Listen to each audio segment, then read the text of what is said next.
किया हुआ है खाने के बाद गैस का हो जाना। अगर किसी को खाने के बाद गैस और हाजमे की शिकायत हो तो वो अजवाइन को पीस कर इससे तकरीबन 2 चुटकी इसमें तकरीबन, ठीक है, ये इससे मैंने लिख दिया है, वैसे ये है कि इसमें तकरीबन 2 चुटकी काला नमक मिक्स करके खाएं तो इंशाल्लाह हाजमा, ठीक है, ये हाजमे का भी थोड़ा सा देखें गलत हो गया, बाजमा मैंने लिख दिया, तो हा का जो है ना वो उल्टे पेश लगानी थी।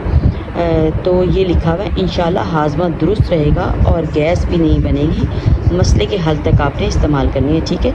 अजवाइन को ले आएँ, ला के उसको साफ़ शाफ करके जी जनाब आपने पीस लेना है और पीस के उसको रख लेना है, एक एयर टाइट जार में रख लें।